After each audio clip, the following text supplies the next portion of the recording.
Bom dia, boa tarde, boa noite. Sejam bem-vindos ao Diálogos Conectados. Dessa vez eu acertei. Muito bem-vindos, meu nome é Sinara Duarte e comigo está o Felipe Bastos. Ponto. E hoje, para quem nos ouve, né, esse é o nosso terceiro episódio do Diálogos Conectados, que é um projeto de extensão aqui do Instituto Federal Campus Paracuru, em parceria com o Instituto Federal de Aracati. E eu vou fazer a minha audiodescrição, gente, porque a gente, além de estar no YouTube, a gente também está no Spotify, né? Então, eu sou uma mulher branca, com cabelos misturados de louro, preto, branco, eu já sei mais que é esse meu cabelo, mais ou menos na altura do ombro.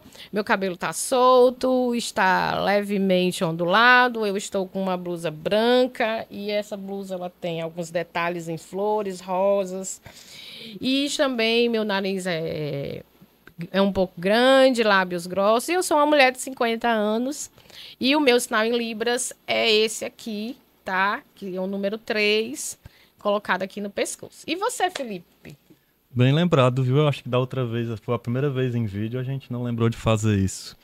Eu sou um homem branco, magro, nariz avantajado, uso barba atualmente de cerca de 1 a 2 centímetros de comprimento, já ficando grisalha.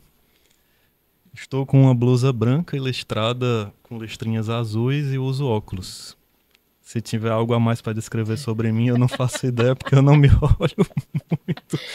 E hoje é um dia especial, né? Isso. Isso, a gente hoje vai trazer um professor bastante renomado aqui no nosso Instituto Federal, né? Muito bem-vindo, professor Rodrigo Costa. Bem-vindo, obrigado por aceitar o convite. Eu que agradeço a oportunidade de poder estar aqui conversando com vocês. Pois pronto, o professor Felipe vai fazer a breve descrição desse currículo, né, estrelado no nosso entrevistado de hoje. Sim, para quem está nos assistindo, o professor Rodrigo Costa, professor doutor Rodrigo Costa, ele é formado em engenharia elétrica, ele tem mestrado e doutorado em engenharia da teleinformática, e ele tem pesquisado atualmente na área de processamento de imagens, de desenvolvimento para dispositivos móveis e segurança da informação, além de tecnologia assistiva, que é o foco da que a gente conversa aqui. Ele tem experiência de 20 anos liderando projetos em áreas de pesquisa como essa e também de desenvolvimento de hardware ou software, além de 16 anos de docência. Ele entrou em 2013 na casa. Eu não conferi tanto detalhe, mas acho que ele já estava lá em Paracuru desde o início, ou tu fez remoções, Rodrigo? Eu entrei no IFCE como efetivo no Campus Crato, né, em 2013, e fui para um outro concurso e entrei novamente no IFCE em 2014 para o Campus Canindé, ficando de 2014 até 2018 em Canindé, e consegui minha efetivação da remoção em 2018, né, indo para o Campus Paracuru e ficando lá, e não tenho perspectiva de sair de lá. Oh, coisa boa, né? Muito bom. E o bom é que chegou lá e está fazendo o quê, Sinara? Coordenando o curso técnico em redes e também agora é professor do Profei. A gente tem falado de vez em quando aqui no nosso podcast uma coisa interessante sobre esse Felipe, mestrado. É que eu já sou morador da cidade de Paracuru há mais de 15 anos. Oh. Né? Então não existia campus na época, né? Nem planejamento para campus, né? Quando eu passei no concurso para o Crato, nas viagens que eu ia para o Crato, começou a surgir a história. Vai ter um campus do IFCE. E aí eu fiquei pensando, poxa, quem sabe um dia eu posso vir ser removido para cá? Aí depois que construíram o campus, foi inaugurado, eu digo, quem sabe vem um curso de informática, nem que para eu ser professor de informática básica, eu acho que eu consigo vir para cá mais à frente, né?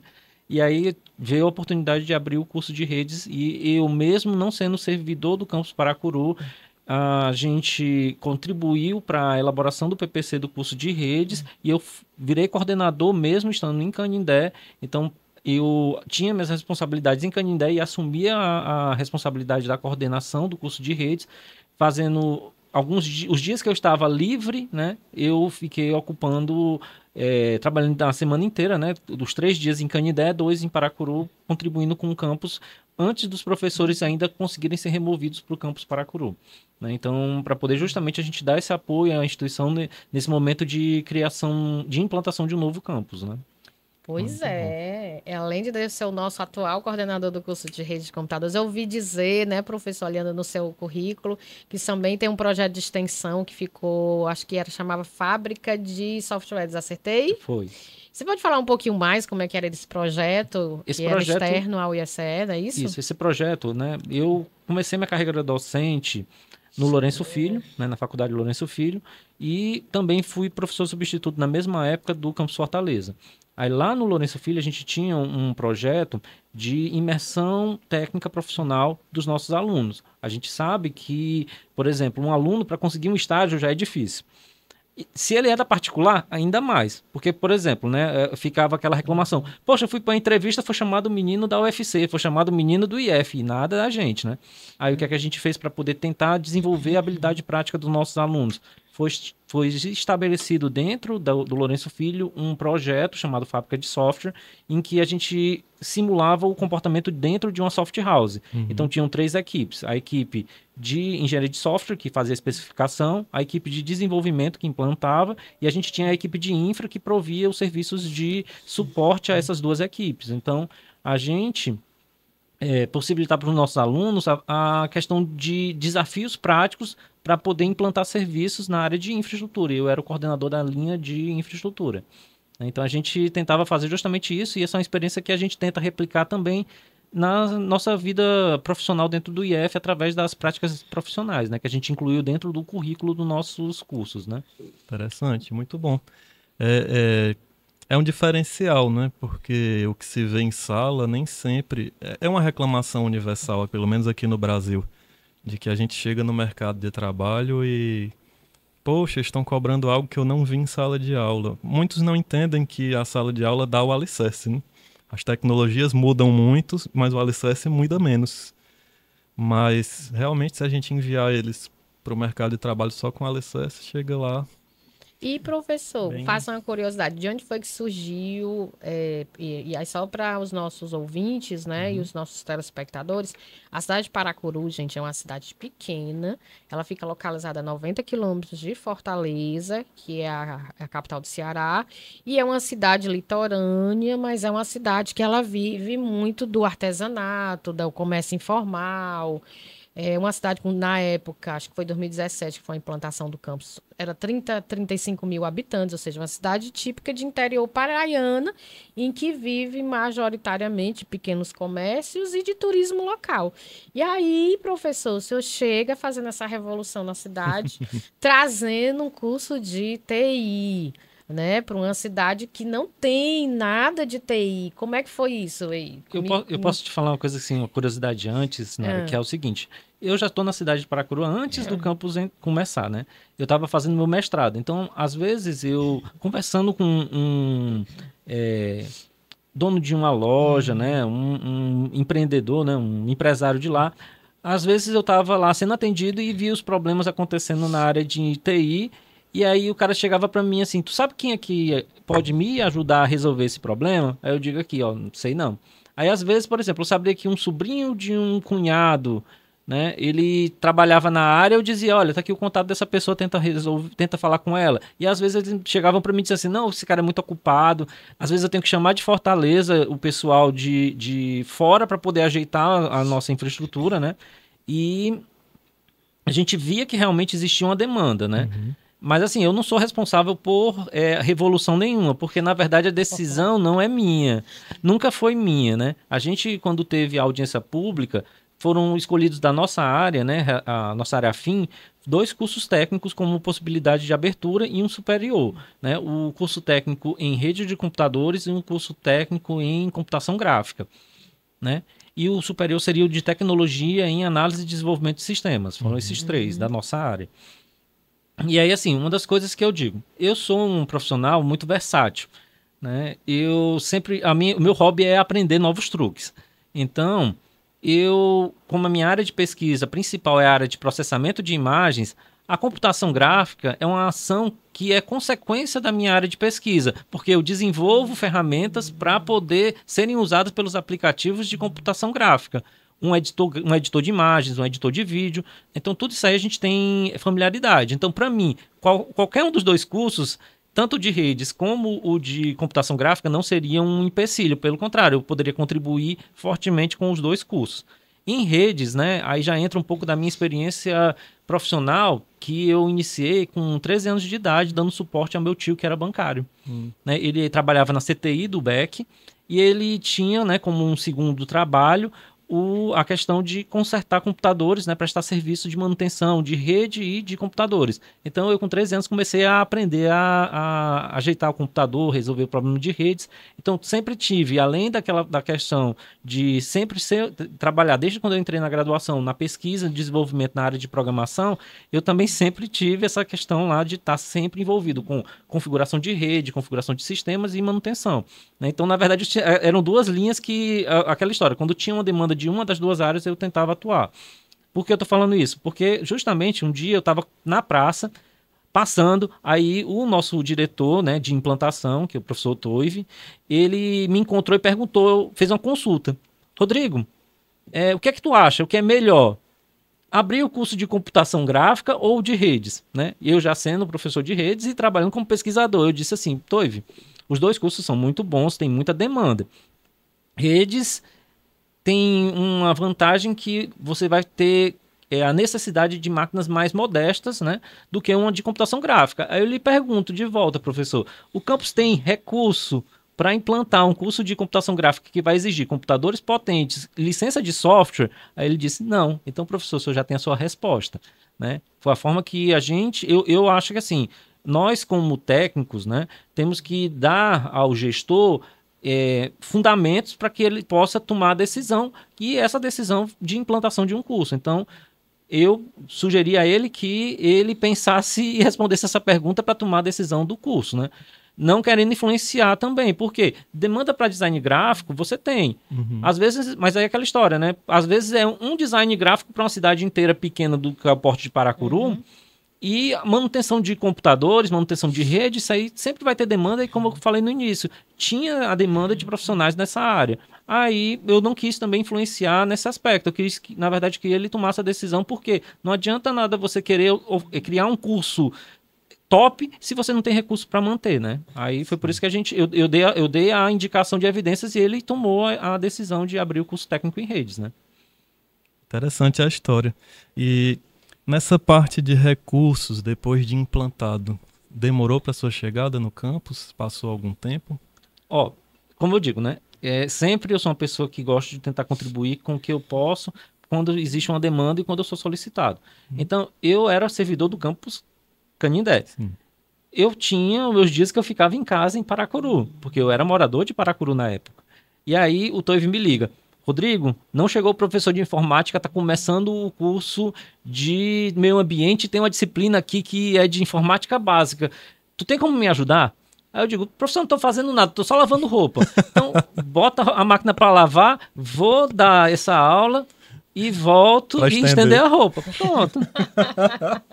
Foi assim. Isso, e quem me conhece sabe que eu não estou falando isso de brincando, isso é sério mesmo.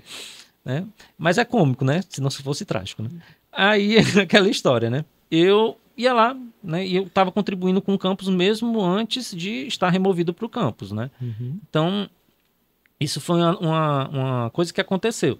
E uma das coisas que a gente viu, né, sendo bem sincero, no contexto macroeconômico na época, e também da questão do governo, né, a gente não tinha um investimento que era proporcional à necessidade de implantação do campus. Né? Então, a gente chegou lá no campus, não tinha nenhum equipamento ativo de rede.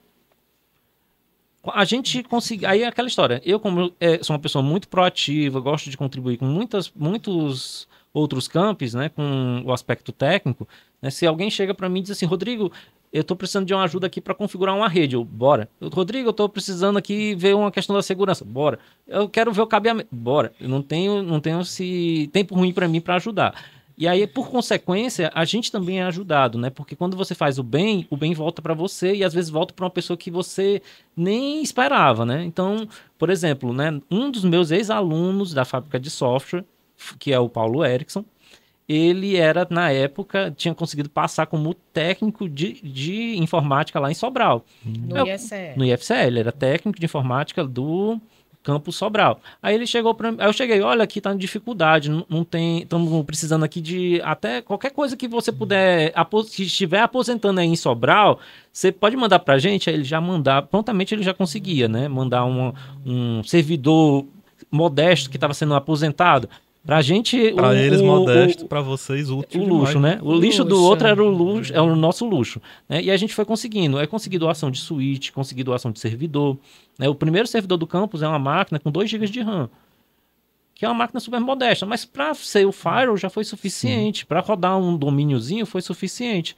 Né? E aí eu fui tentando fazer dessa forma, né? Tentando contribuir com o campus, mesmo antes da minha chegada, conseguindo essas doações e também configurando a infraestrutura básica do campus. Depois que chegou o técnico de rede, técnico de TI do campus, quando ele foi removido para o campus Paracuru, aí ele assumiu. Mas antes disso eu estava tentando também dar o suporte básico também na questão de ativar um ponto de rede, de conseguir uma doação de um equipamento ou outro para trazer para o campus, porque o campus não tinha recurso de capital para implantar a infraestrutura de rede do campus, né? E foi até muito tempo. Agradeço muito o pessoal de Sobral, né? O pessoal de Quixadá também, que nos ajudou muito, né? Por exemplo, as 2 primeiras lousas digitais, as 2 primeiras lousas digitais do campus, não, 3 lousas digitais eu consegui de doação do campus Quixadá. Canindé também, a gente agradece muito a direção do campus Canindé também, porque eles também fizeram doações de hacks de rede, de algumas coisas que puderam nos ajudar para poder implantar o campus no ano de 2017 e 2018, né? Que realmente foi um ano assim, complicado em termos de orçamento público, né? Sim. E, professor, eu também soube que o senhor organiza uma maratona hacker. Conta para nós o que é isso. Isso aí tem a ver, na verdade, com uma das iniciativas que eu procuro desenvolver de extensão, né?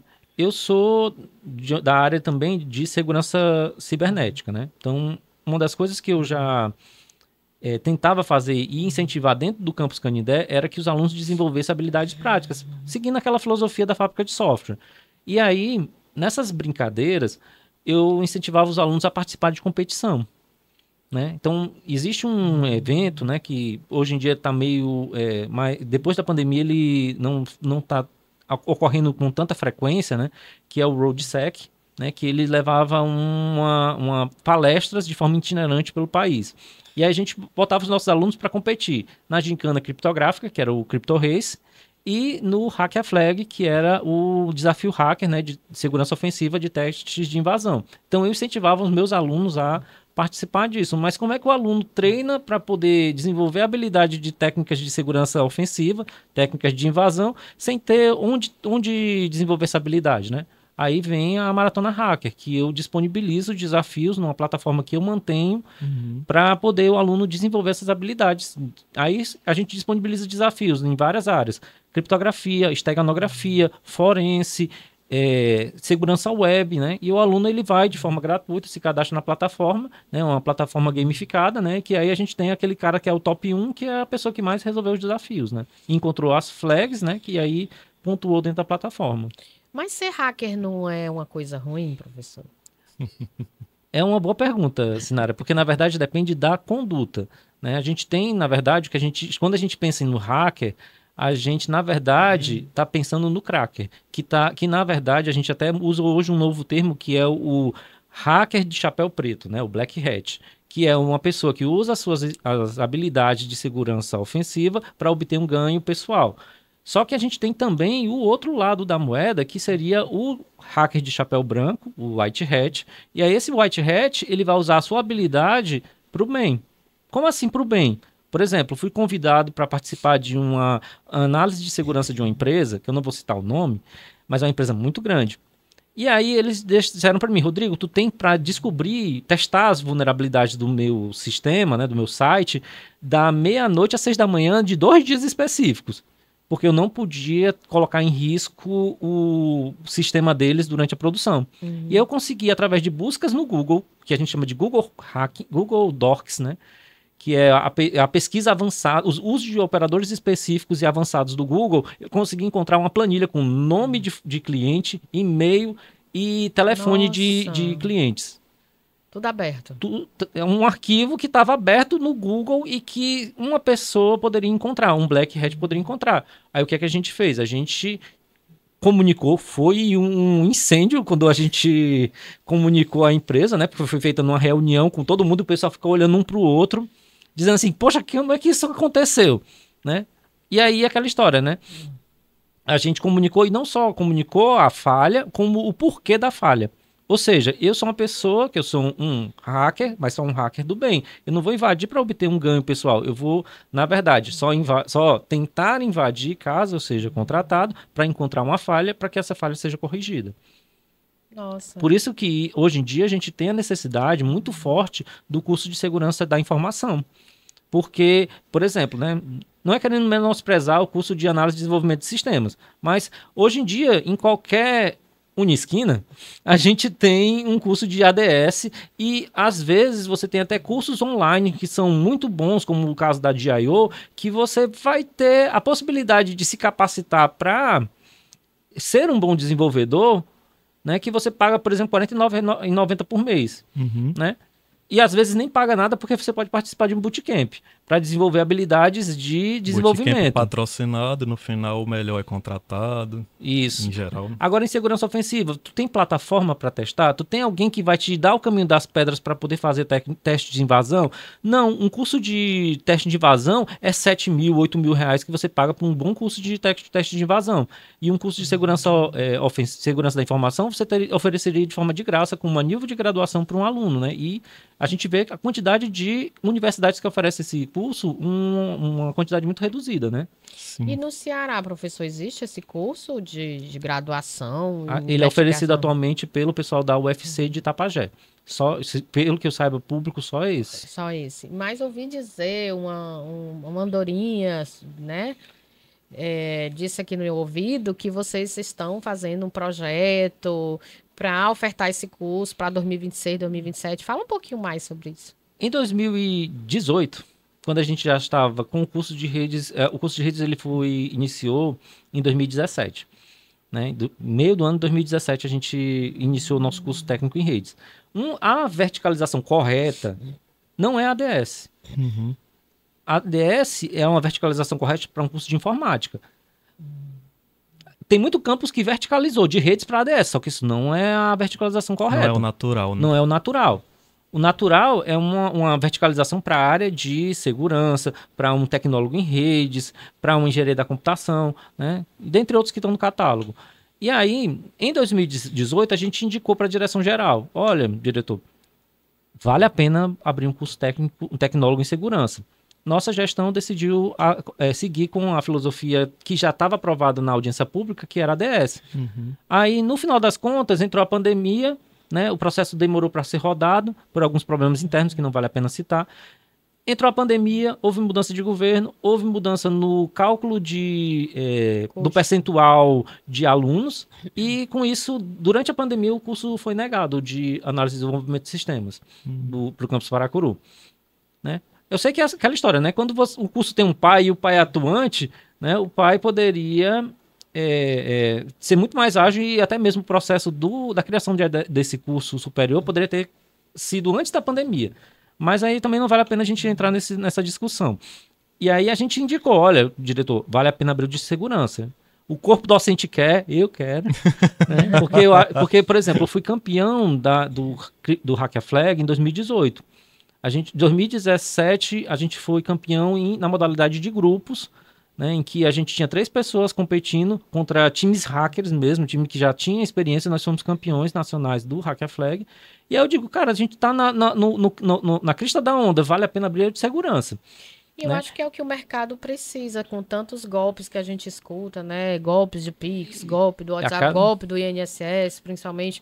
Então, ter um curso gratuito, né? E com o corpo docente que tem experiência disso.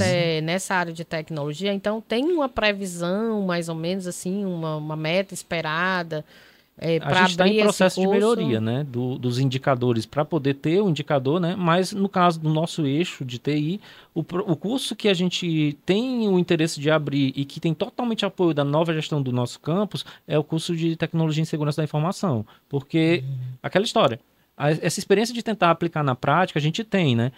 Por exemplo, eu disponibilizo servidores dentro da rede do campus para o aluno poder, por exemplo, praticar na disciplina de banco de dados. Sim. Então, em vez do aluno instalar o banco de dados lá na máquina do laboratório e ficar usando e ficar com cadeira cativa, né? Que não sei se no campus lá de Aracati acontece dessa forma. O aluno, ele instala o banco de dados numa máquina e fica com aquela máquina o resto do semestre todinho. Se der problema na máquina, ele vai ficar sem o recurso. Aí a gente oferece, né? Por que não oferecer um curso de segurança da informação com laboratórios práticos implantados dentro do campus, com rede separada para os alunos poderem praticar? Isso é fundamental. Que notícia maravilhosa, né? Que bom saber que em 2026 ou 2027, né, nós vamos ter um curso, um tecnólogo, um superior na área de tecnologia, me corrija, professor, na área de tecnologia, e ele vai ser totalmente gratuito, você só precisa fazer o SISU, viu, gente? Marcar lá o campus Paracuru, e é um curso que tem duração de 2 anos e meio, tá? E a previsão é que talvez ele entre no SISU em 2027, Isso, tá bom? É mais provável. Muito bem, professor Rodrigo, continuando aqui a nossa conversa, a gente viu que o senhor tem... Você tem um forte histórico na área de tecnologia e usar de forma inovadora até em sala de aula, né? E fora dela fazendo os trâmites para permitir que a sala de aula ocorra de modo mais profundo, né? Preparar melhor o aluno.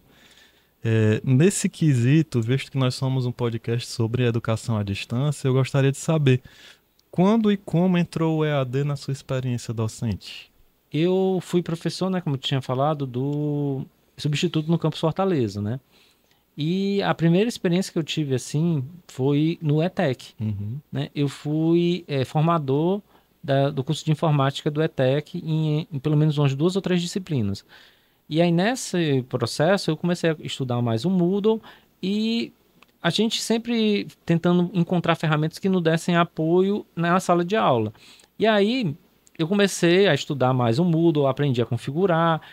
E eu e o professor Wagner Aolan, que é lá, hoje está como professor lá do UFC de Quixadá, a gente se juntou para poder subir a nossa própria plataforma AVA para dar apoio em sala de aula. O resultado foi tão legal que a gente conseguiu convencer a direção do Lourenço Filho e a gente conseguiu implantar algumas disciplinas EAD no Lourenço Filho, né? Por causa dessa iniciativa de ir aprofundando na área de EAD, né? Então, desde 2010, 2011, eu fico brigando com o Moodle, né? Brincando com o Moodle, né? E estou cada dia que passa tentando usar ele em sala de aula e aperfeiçoar a minha prática, tanto no aspecto de conteudista, como também no aspecto de design instrucional, né? E aí, a gente vem aplicando isso, né? Ou como apoio em sala de aula, né? Tanto que no campus Paracuru a gente implantou o núcleo de EAD no campus e a gente disponibiliza para os professores e também para os alunos do campus a possibilidade de praticar o Moodle e usar ele nas salas de aula ou no estágio, né?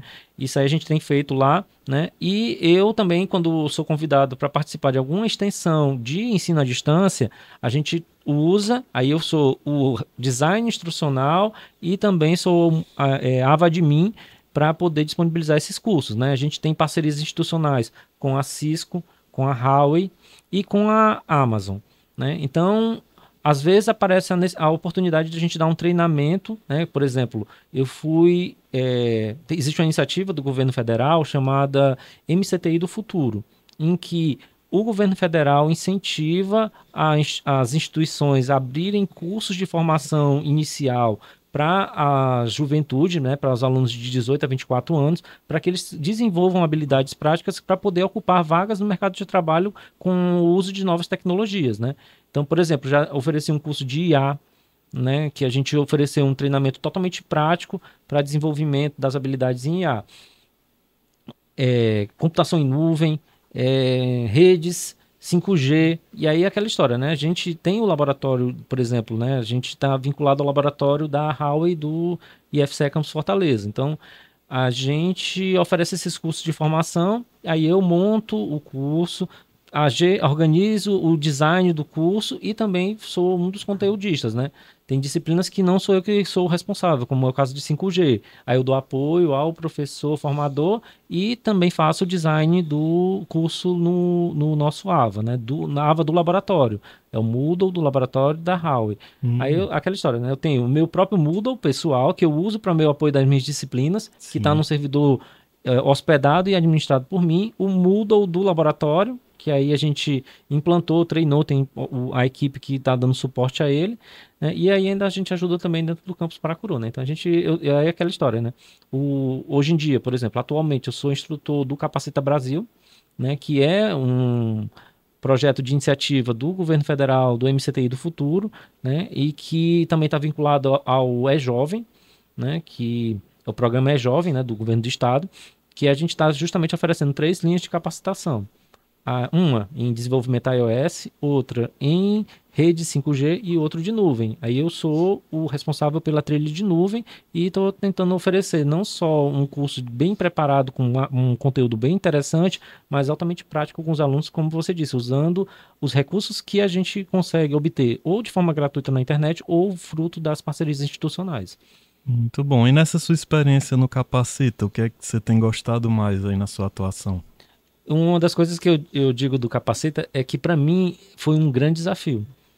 Eu sempre fui um bom usuário de nuvem, né? Tanto que a gente, para poder hospedar os nossos serviços, né, não tendo infraestrutura, né, a gente acaba tendo que ir atrás de vários serviços em nuvem, né? Então, eu tinha experiência em vários serviços de nuvem, mas eu tive que criar um curso inédito. Um curso de 240 horas, em que eu tenho que ter um módulo só de SaaS, né, do software como serviço, né, um módulo só de plataforma como serviço e um outro só de infraestrutura. A gente vê os treinamentos que acontecem, por exemplo, na Amazon ou dentro da academia Huawei, eles são muito de infraestrutura como serviço. E eu tinha que focar numa parte que não tem conteúdo. Então, eu fui conteudista desse material e a gente procurava sempre ter teoria e prática aplicada com exercícios práticos em laboratórios que foram criados especificamente para esse curso. Então, por exemplo, a gente tem uma plataforma como serviço que é o Heroku, que é uma plataforma paga. A gente criou um laboratório que o aluno consegue fazer a mesma experiência que ele teria pagando o Doku, ou o Heroku, numa plataforma gratuita, né, que é implantada dentro de uma infraestrutura como serviço. E aí eles têm toda a experiência de criar uma aplicação lá na plataforma, de fazer o envio do código, o código compilar e você não tem que nem dizer qual é o tipo de código-fonte. Ele vai lá, você mandou um Python, ele interpreta que é um código Python. Você mandou um PHP, ele interpreta, monta e configura o servidor para a pessoa de forma transparente, né? Sim. Aí essa oportunidade de criar um curso com laboratórios práticos é uma coisa que eu acho que é um grande diferencial. Porque a gente vê muito curso que é assim, imagina, né? Eu, por exemplo, sou assinante do DIO, aí tem um curso lá da Azure. O cara faz tudo na Azure, tem um vídeo lá mostrando, mas o aluno não tem como praticar porque ele teria que ser assinante da Azure e isso a gente tenta fazer com que ofereçamos para os nossos alunos esses treinamentos com um laboratório prático, com um roteiro, para que eles possam praticar e realmente eles tenham a experiência na prática do uso do provedor de computação em nuvem. Sim, e esse é um grande desafio, né? O primeiro nome que o senhor mencionou, Heroku, anteriormente ele foi muito popular porque era gratuito, só que tinha muita gente rodando sistemas comerciais a baixo nível na versão gratuita, né? Eles resolveram passar a cobrar. Eu mesmo nas minhas disciplinas, eu acabo tendo que ir para outras plataformas que ainda são gratuitas ou que tem versão para estudante. Isso. Mas, nesses casos, você tem percebido, tem alunos que estão saindo da instituição e conseguindo alçar voos maiores por causa dessa experiência prática e mencionado isso? Com certeza, porque, por exemplo, é aquilo que a gente diz. Você terminar o curso, só por terminar com um diploma, é uma coisa. Você desenvolver um portfólio ao longo do curso é outra coisa. E, no caso, né, a possibilidade de trabalhar com laboratórios práticos, né, é uma coisa que vai fazendo com que o aluno desenvolva esse portfólio. Por exemplo, tem um dos meus ex-alunos lá do Lourenço, ele trabalha na área de gerência de equipes, de desenvolvimento. Ele olha e diz assim, Rodrigo, eu pego 3.000 currículos. A primeira coisa que eu olho desses 3.000 para começar a filtrar é se tem GitHub. Uhum. Aí desses 3.000 fica 190, porque os outros 2.800 não tem. Aí é onde entra o portfólio, né? E aí a possibilidade dele desenvolver na prática e também juntando com, por exemplo, as disciplinas de prática profissional que a gente inclui no próprio curso, aí faz com que ele desenvolva um projeto prático e resolva um problema, né? Por exemplo, teve um aluno que ele tinha um trabalho autônomo de manutenção de computadores. Aí ele às vezes era chamado, por exemplo, para formatar os computadores de uma escola. E aí ele tinha que instalar um por vez. Aí, na prática profissional dele, ele implantou um servidor de implantação de máquinas de forma massiva pela rede. Uhum. Então, se ele conectasse os 5 computadores na rede, ele conseguia instalar os 5 com um comando só pela rede, né? Que é o que a gente faz no nosso laboratório. Então, ele fez a prática profissional para resolver esse problema, implantou o servidor de instalação de máquinas dentro do campus e instalou na máquina dele. Onde ele chegava, ele só fazia esse papel. Então, em vez de ele passar 4 horas instalando numa empresa, ele fazia isso em 30 minutos. Ganhou produtividade, eficiência e ainda teve um portfólio de serviço para mostrar, né? Muito Fazendo bom. com que ele aumentasse a quantidade de clientes. Isso faz a diferença. Muito bom. E dá para perceber, professor, que mesmo no ensino presencial você tem feito o uso de tecnologias educacionais que a gente costuma ver no EAD. Então, lembrando, né, gente, NT-EAD, que são os núcleos, que por causa desses núcleos a gente acabou surgindo com esse podcast aqui esse ano. O T é de tecnologias educacionais, né? Não necessariamente o NT-EAD é só EAD. Concordo. Né? E dá para usar no ensino presencial essas abordagens do EAD. Realmente certeza. usar em sala uma plataforma Moodle para compartilhar exercícios práticos virtuais, uma máquina virtual para... Na nossa área, né? Eu também sou da área de TI. Para o aluno praticar num ambiente real, que ele pode errar e pode travar, pode quebrar. Fazer o deploy do código e depois mandar para o amigo dizendo, olha, tá aqui ó, o site que eu fiz, né? No caso dessa plataforma Heroku-like, né? Que a gente disponibilizou. Né? Sim, gera até aquele sentimento de mostrar, né, para os amigos, olha, eu estou crescendo, né? Isso. Vamos comigo. E nesse ínterim, nós chegamos no Profei, que é um mestrado que o Campus Paracuru tem abrigado, né? A Sinara e o senhor participam dele.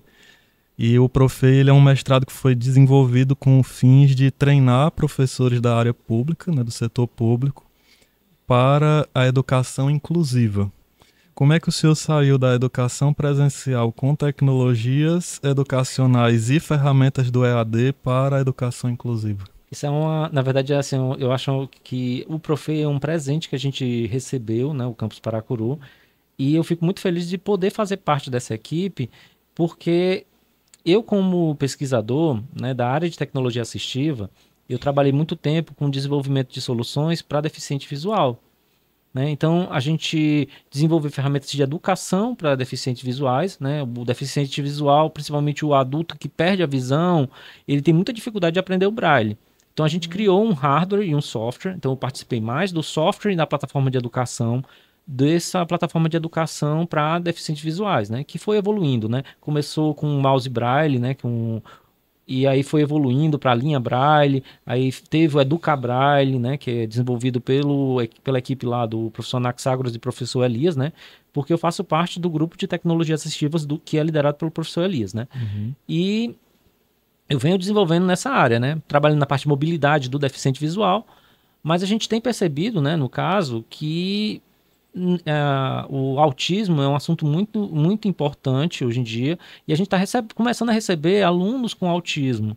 E aí a preocupação é, poxa, se já é difícil você educar um jovem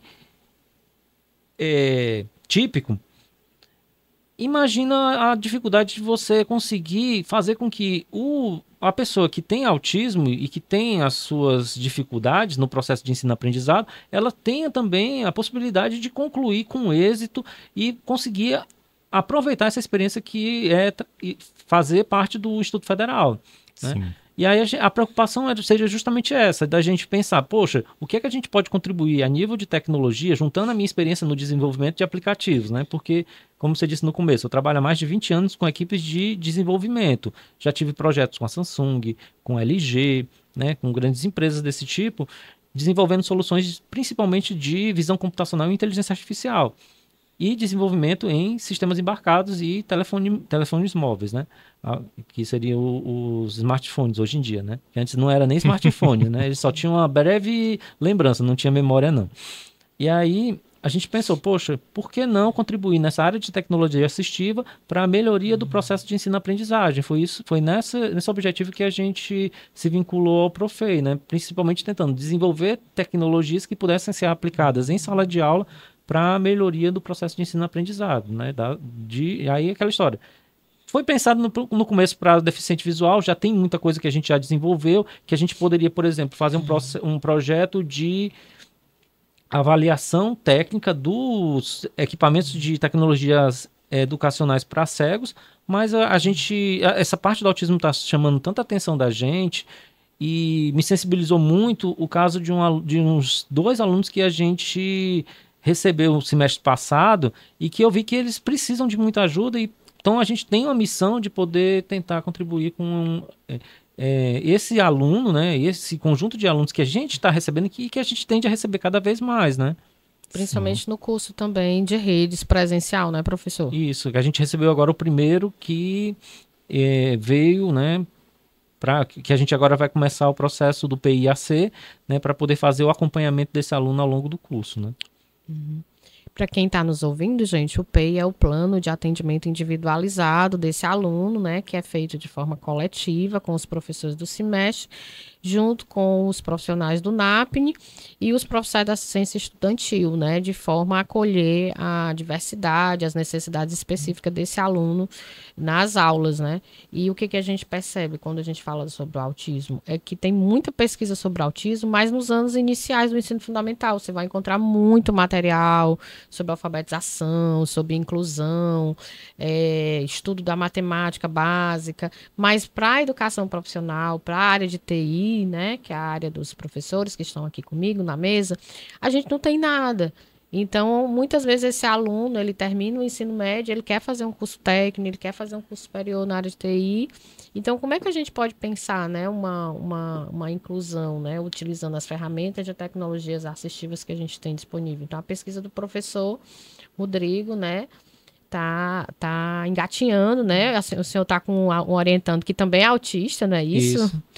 E é bem interessante porque tem lugar de fala, é um autismo falando, um professor autista falando de autismo, né, dentro da educação profissional. Então a pesquisa dele também vai ser dentro de uma escola de educação profissional na cidade de Paracuru. E a gente está com grandes expectativas. E você que está curioso para falar sobre o Profei, vamos fazer um spoilerzinho, tá? A partir de 2026, a gente está pensando em diálogos, tá? Diálogos com a Prefeitura de Fortaleza para abrir uma turma especial para os professores de Fortaleza, tá? Do município de Fortaleza, tá? Então, provavelmente em setembro, neste podcast, estaremos aqui divulgando. Muito bom saber. Eu fico muito feliz. E o professor Rodrigo Costa com certeza vai estar conosco nesse novo desafio. É isso? Sim. A gente está aqui à disposição, né? Vontade de ajudar é o que não falta. Nessa área da pesquisa do autismo, tem muito desafio que também vem do que se acredita popularmente, né, sobre o autismo. Muita gente acredita que todo autismo é também superdotado, né, na parte intelectual. E isso não tem nenhuma ligação, não quer dizer nada. Então, infelizmente, a LDB ela reconhece que quando esforços acadêmicos e pedagógicos são tomados, eles podem progredir. Em alguns casos, não só no caso do autismo, haverá pessoas que vão progredir sem ter o domínio completo. Eu acho que eu não lembro se é o artigo 103, mas tem um artigo que ele admite isso.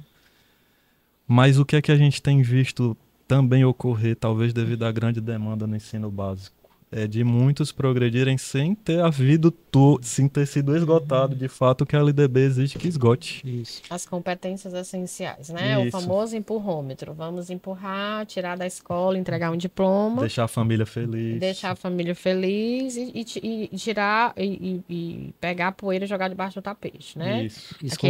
E aquele aluno não desenvolveu as habilidades básicas, né? E às vezes chega no ensino superior, chega no ensino técnico, como é aqui no IFCE, com inúmeras dificuldades. E é por isso que a gente precisa desenvolver cada vez mais pesquisa, até para compreender, porque o autismo ele é um espectro, então não existe um autista igual a outro autista. Sim. Cada autista ele é único, ele é particular, ele é individual e tem as suas necessidades. E também depende também do curso técnico que aquela pessoa vai fazer, né, professor? É o curso de redes, falando mais um pouquinho do curso de redes. Eu também estou sabendo, professor, que o senhor está envolvido na implantação do integrado em Paracuru. Fala um pouquinho mais pra gente sobre isso também. É tanto projeto que o senhor está envolvido, né? Não é? A gente vê, né, que a cidade de Paracuru, né, como outras cidades, a gente tem, acompanhando os números de matrículas, né, entre o ensino fundamental e o ensino médio, a gente percebe que existe uma lacuna da oferta de ensino médio para a região, né? Então, a gente vê que, por exemplo, a quantidade de pessoas que concluem o ensino fundamental lá em Paracuru e na região é maior do que a quantidade de vagas ofertadas. Então, existem pessoas que não estão tendo a oportunidade de estudar por causa da falta de vagas no ensino público e aí tem que acabar migrando para o ensino particular ou às vezes nem consegue migrar, né? Sim. E aí a gente vê realmente que existe essa demanda, né?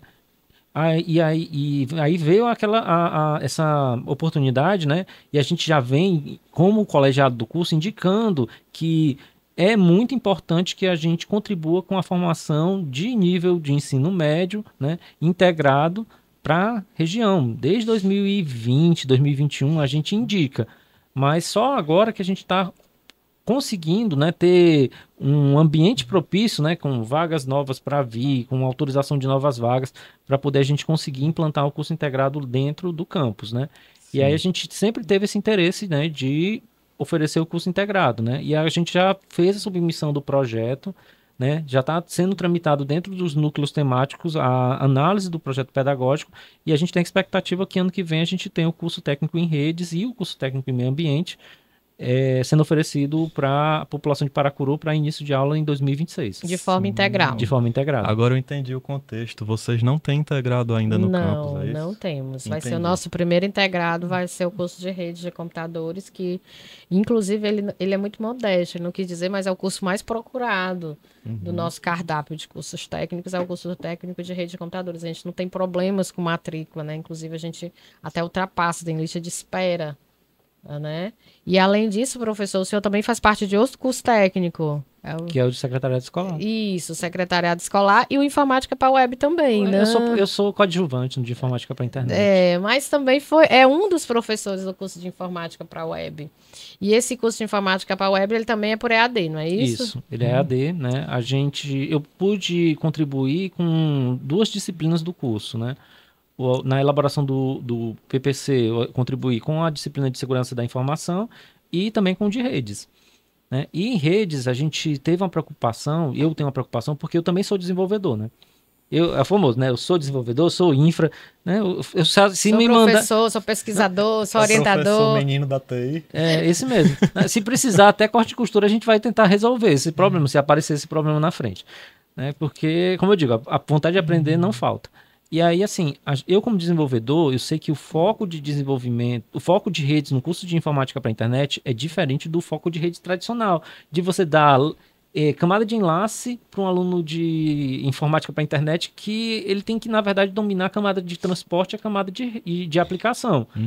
E aí, nas reuniões que a gente fez, a elaboração do PPC e também da matriz de redes, a gente atuou de forma protagonista para poder fazer com que o aluno entenda como é que os aplicativos conversam, como é que você faz uma consulta para esse aplicativo e como é que ele roda, né? Para poder entender bem, para poder dar apoio à disciplina de desenvolvimento web, né? Porque o curso de informática para a internet é só 3 semestres, né? Rapidinho ele vai embora, né? Sim. E quem quiser ter um contato com o senhor, professor, você pode nos ceder o seu e-mail? Pode, né?